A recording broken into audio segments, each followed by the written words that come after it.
Testing the lavalier, my dear. Hey, little thing, I love you. It works. Hello. Welcome to the Clifford Nicgorski Show, the all new and improved podcasting station. I'm thrilled to be here. I'm thrilled to be doing this. Looks like we get to have these live videos / podcast on Spotify. So you should be able to watch this on Spotify and listen. Can you imagine you're just driving around town, buzzing around, and you get to listen to this cool podcast? The dusty little cat is outside. Everyone's happy. The turtles are running to and fro all over the pond, and it couldn't be more exciting. Let's get into it. Hey, what I'm really excited about is last night was the Academy Awards, and you know, I didn't really get to watch it, but I did sit and wonder, you know, what's our old pal Alec Baldwin up to? Is he sitting at home? Just does he watch it just out of spite? Does he want to see what's going on with his peers? Is he not gonna watch it? Is he gonna be like sitting there watching it going, I should have been there. I should have been there, but god damn it if I didn't shoot that woman in the face on set. Do you think she was in the memoriam? You know, I wonder if they put her picture up. Can you imagine if it's crazy if they did, and it's crazy if they don't? Like, you're not gonna put her on because it's too controversial. But I mean, I feel like that's what everybody's watching it for. You got half the people watching it. Everybody has something in common. They're watching it to be outraged. And you think half of them are watching it because they want to be outraged at, like, why didn't this group get an award? Angela Bassett, she should have won the Academy Award. But instead it was Jamie Curtis. And you know, you got a bunch of people going, why aren't enough women directors up? Why aren't enough the African American directors up? Why isn't there more Hispanic movies up? And I don't know. I can't answer that. I don't know. I'll tell you this much. I've scrolled around on Netflix and a lot of the streaming services. They have like a Celebrate Diversity section. You know, you get the Celebrate Black American section, and not a lot of good movies. I gotta be honest. I feel like there is good movies, but no more than we already know about. You know, I'm scrolling around and I'm going, okay. Jordan Peele. You know, his movies are a big hit with everybody because they're just great movies. It seems like if somebody put together a great show or movie, people would celebrate it no matter who made it. There's just really not a lot of good TV or movies out there. I don't know. I've perused the Celebrate Diversity. Netflix, they're kind of like the Target of the entertainment world. the streaming services. They're pleasing everybody. And I scrolled around in there and I go, oh, Malcolm and Eddie. I don't know if I want to watch that. There's not a lot of good stuff there. So people are either watching it because they want to be outraged at who didn't get awards or who wasn't acknowledged enough. And the other half of the people are kind of watching it so they can be furious about wild moments, like, oh man, all these movies, they're all gay. People want to get angry. I think everybody wants to get angry at everything. I know this much, if my dad had his way, Tom Hanks would win every award. He'd get the award, it'd just be a night of Tom Hanks receiving award after award, and maybe and the awards would be presented by Robert De Niro, and that would be it. That would be the whole night. You wouldn't get maybe Jimmy Kimmel, but I think, it would be Billy Crystal every year, and that would be an award show my dad would be thrilled about. Just heartwarming Tom Hanks movies. Nothing but them. Yeah, I don't know. I feel like, is Alec Baldwin pissed? Is he like, oh, this would have been I would have done that. I would have worn this. Oh, I could see me up there. Maybe I'd be hosting. But, you did shoot the woman in the face, so that's going to be weird for a while. That's going to be a little weird for a while. What else do we got going? There's the award ceremonies. Who cares, right? Am I right?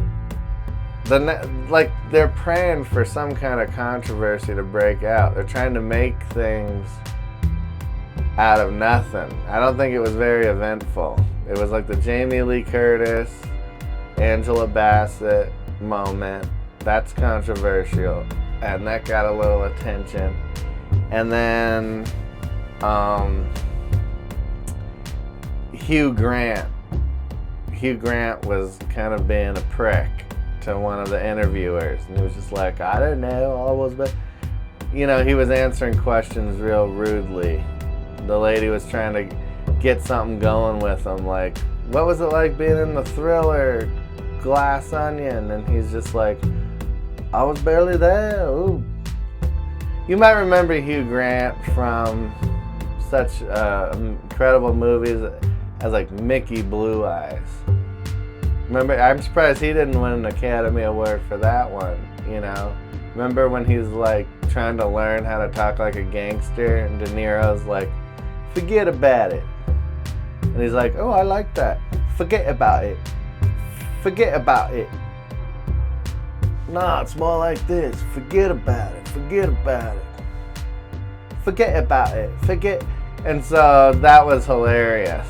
So hilarious they used it in the trailer. So that was cool. I don't know what they wanted out of Hugh Grant in 2023, But apparently that was there's a lot of talk about that. What was the other real exciting thing? Oh, Olivia Wilde. She didn't go to the awards, but she wore a feather over, a giant feather over her nipples. And a really low cut skirt. That was and she went to the after parties. She didn't go to the actual awards. So those were your three big moments. Eat them up. See, I think that the ratings would have done great if maybe you had Jennifer Lawrence showed up with like a bomb strapped to her and threatened to blow herself up on stage. And then somebody in the balcony, security, shot her in the forehead and killed her during the ceremony. And I think that would have got people talking. Something cool like that. They want violence. You don't just go from Will Smith and Chris Rock and people getting slapped, and you don't go to that to nothing. You gotta you have to up the ante. Cause like, who cares about, like, who's gonna watch next time? So that's my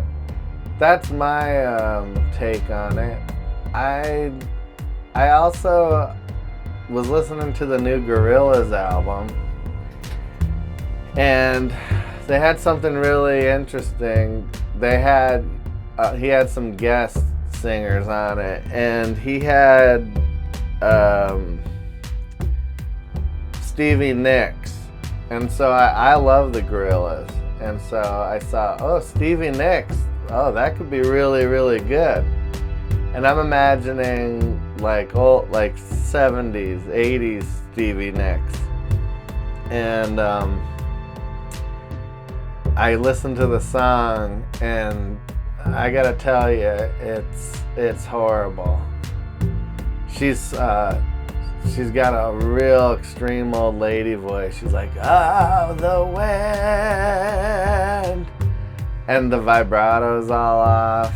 And she's just, it's like, oh no. See, that sound, that looked really good in print.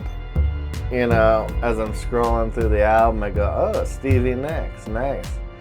Because I go to listen to the song with Thundercat, and that was really good. That sounds like Thundercat, and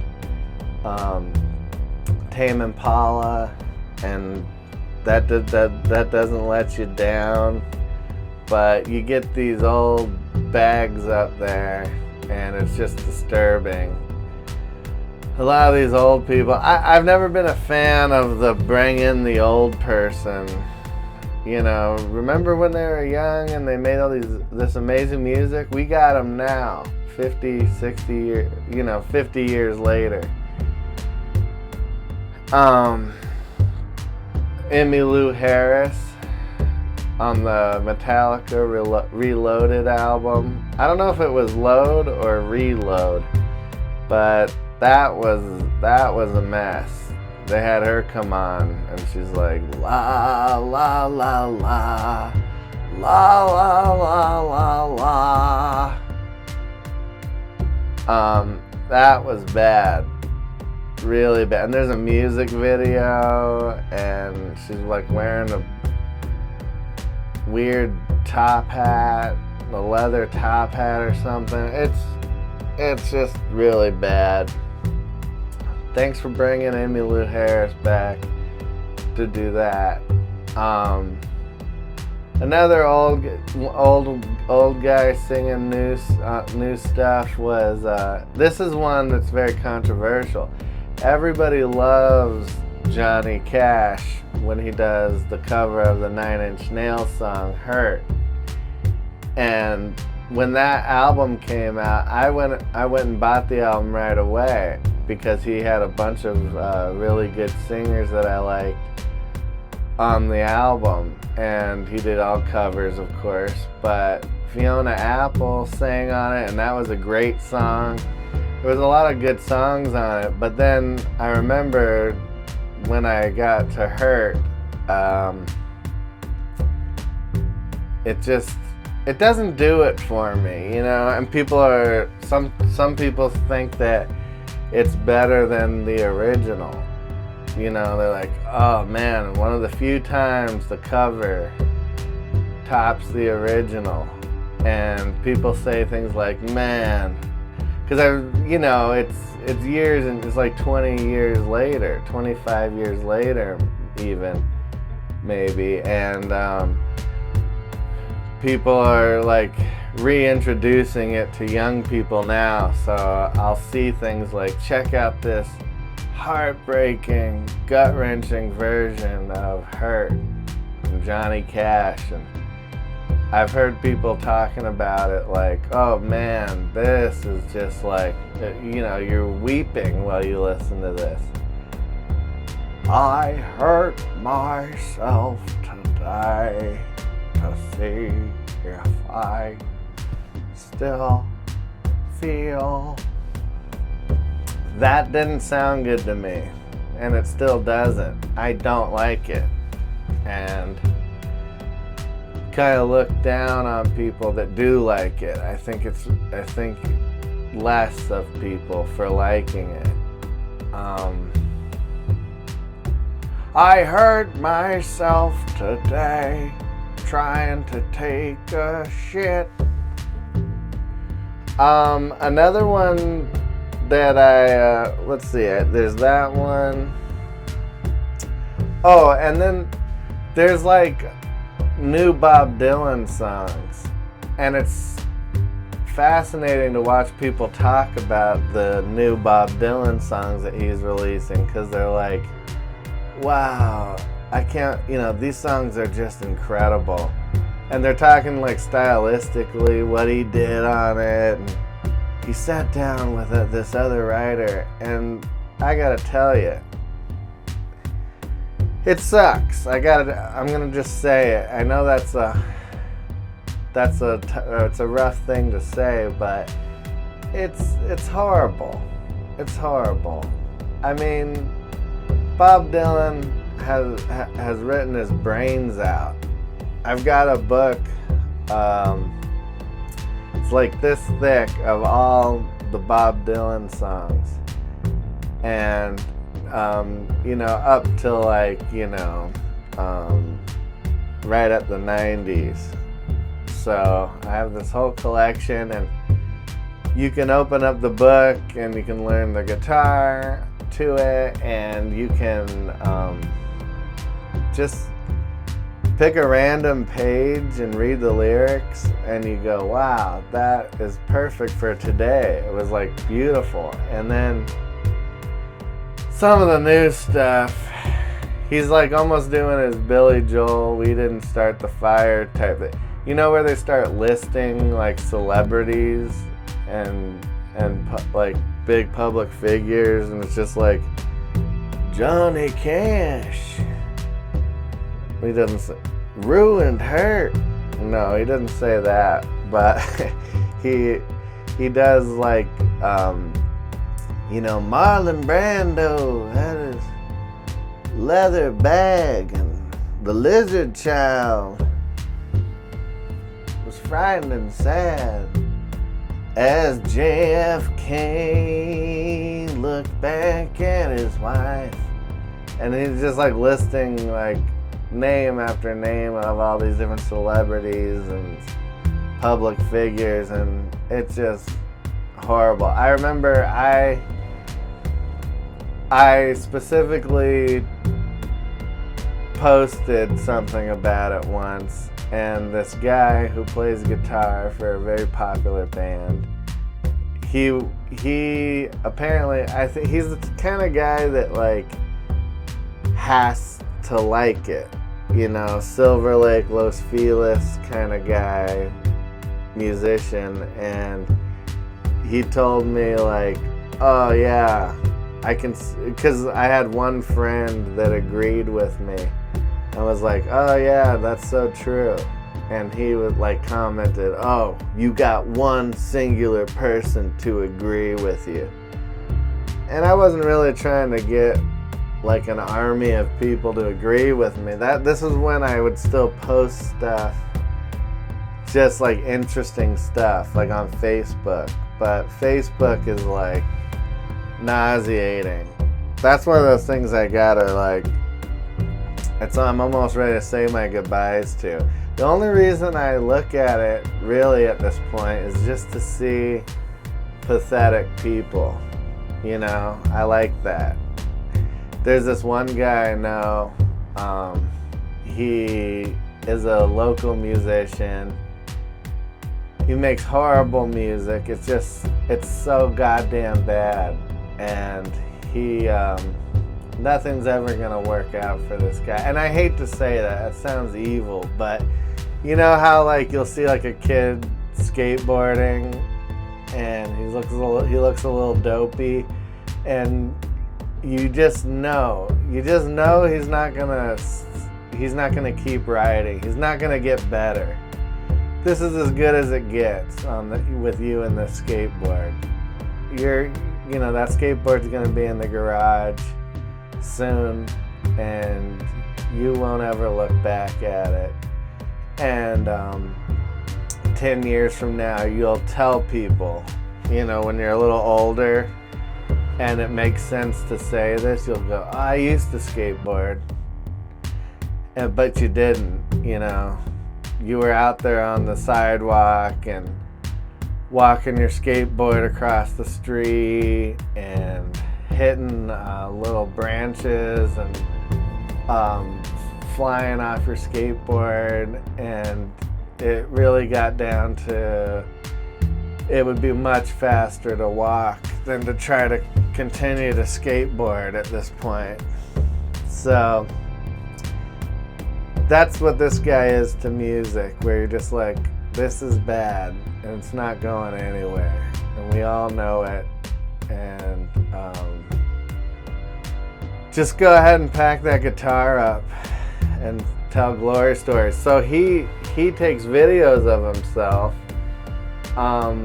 like he's Justin Bieber, like he's already made it, he's already famous, and he took had a guy come in and film him going to his first job in a strip mall, and he's like looking around like, yep, I used to work right here, man, every single day.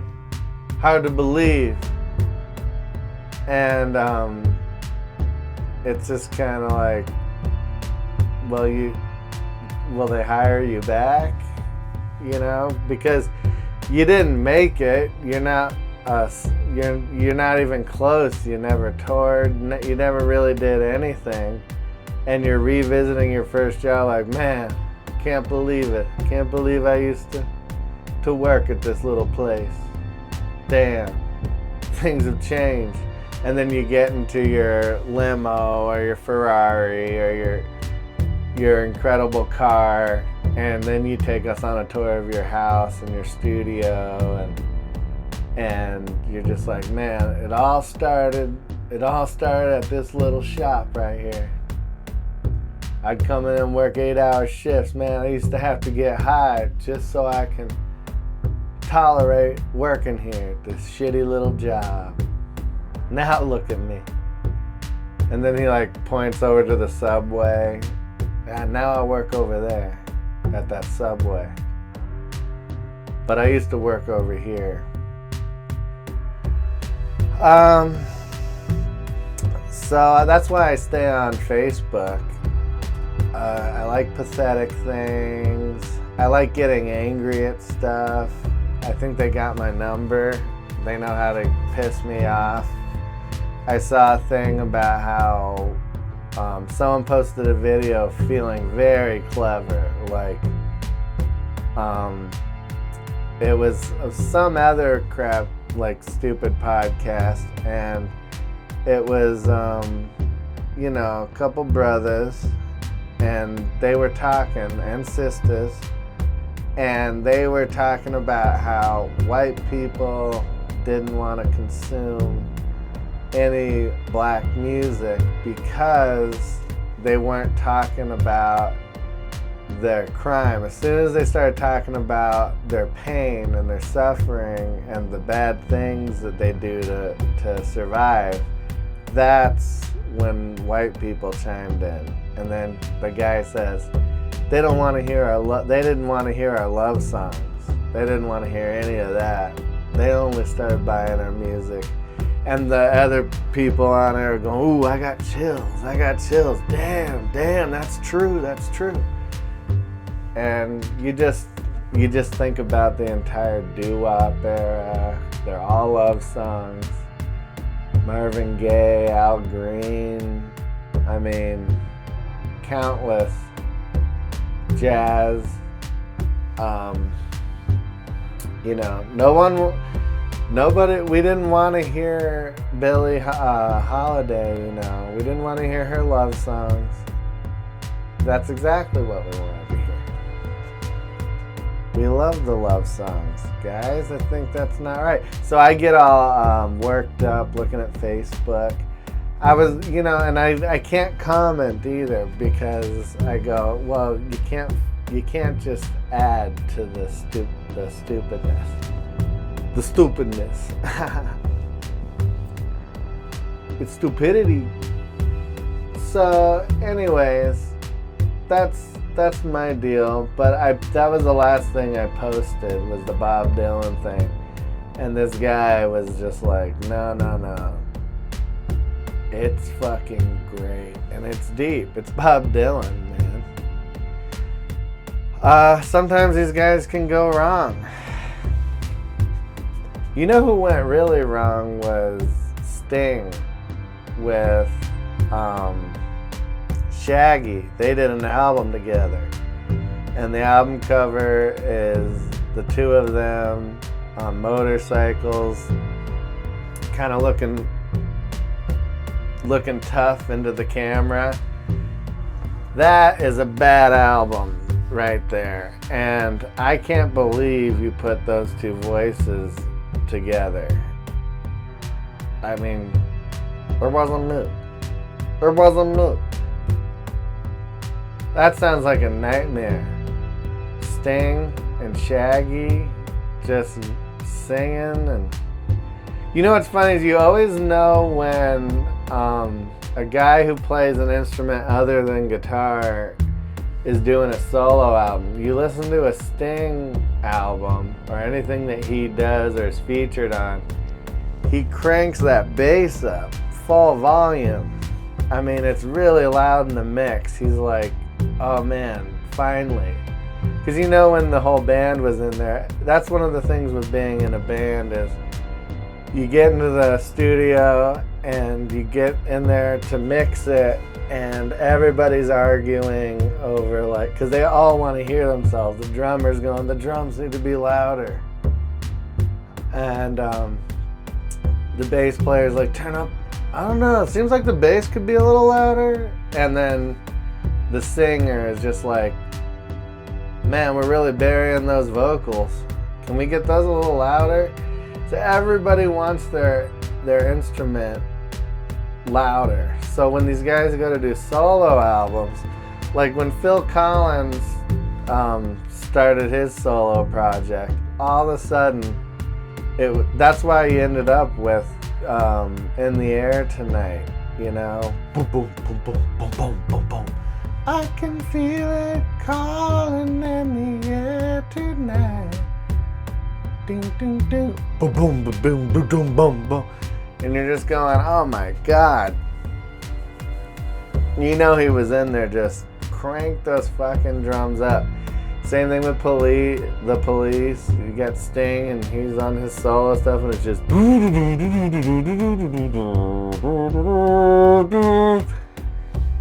and yeah. Solo albums are rough all around. You know, when a guy in the band like a lead guitarist goes off on his own and makes his own album, they always do it. Whether it's Nikki Sixx from Motley Crue, and then you're listening to this crap, and you're going, "Oh my God, this is a nightmare. This is just the worst thing I've ever heard." And then you'll hear who else? Oh, Richie Sambora from Bon Jovi. He goes off and does his solo album, and you're just going, I don't think this was necessary. I mean, good for you that you could make an album and people go along with it, the recording of it, and they put it on a label. And Tom Morello with the Night Watchman, that is the shittiest fucking music I've ever heard in my life. He's got no business singing. And then Bruce Springsteen will bring him out on stage and be like, and Tom Morello, and he comes out and he starts singing. Oh, it's a nightmare. I'd check it out. Even Jimmy Page. Is anybody sitting around listening to the Jimmy Page album from Led Zeppelin? No one wants to hear it. No one wants to hear Methods of Mayhem, Tommy Lee's band, you know, the drummer of Motley Crue. Nobody wants to hear this crap. Few people can do it and do it well. Steve Lacy just did it from the internet. Alright, this is getting really boring, and that's okay. This is the first of the Spotify video series, so enjoy, and we'll get right back to it next Monday. Alright, bye-bye. And that's how it's done, baby, here on the Clifford Nicgorski Show. Enjoy whatever time period you're about to experience next.